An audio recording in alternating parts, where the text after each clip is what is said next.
네, 이번 사태와 관련해서 문제의 핵심이 뭔지 또 해법은 있는지 조금 더 자세히 들여다보겠습니다.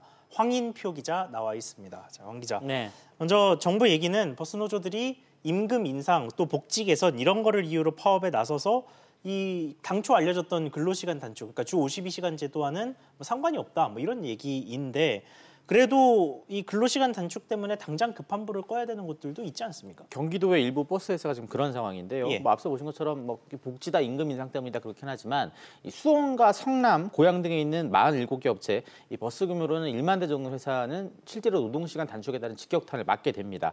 이 회사 같은 경우 주당 근로시간이 이제 60시간이 넘고 월 수입의 절반을 수당으로 받는 그런 구조다 보니까 이 근로시간 단축에 따라서 임금이 실제로 감소될 수밖에 없는 그런 구조인데요. 더구나 준공영제 지원도 못 받는 회사들입니다. 예. 이들 회사들은 이번 파업에는 빠졌는데 그 노사임금 협상 등 파업 전에 필요한 절차를 아직 밟지 않았기 때문입니다. 이번 문제가 빨리 해결되지 않으면 뒤이어 이들 회사들도 추가 파업에 나설 것으로 보입니다.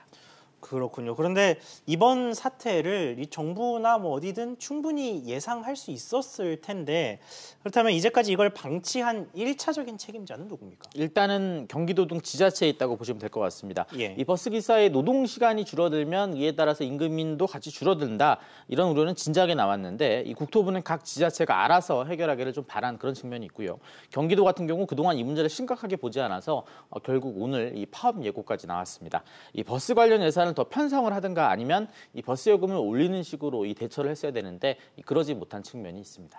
그러면 이 계속 이야기가 나오는 문제가 되는 경기도의 경우에는 결국 해법은 요금 인상뿐입니까? 국토부가 한번 상황을 알아봤더니요. 이제 현재 경기도의 버스 요금이 1,300원인데 예. 이거를 약 200원 정도 올리면 이 버스 기사들이 요구하는 임금 보전이 어느 정도 해결되는 것으로 나타났습니다.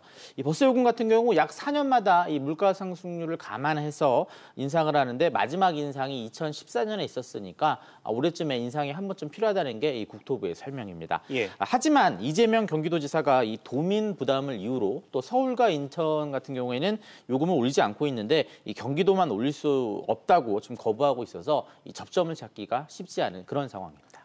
네, 황 기자 잘 들었습니다.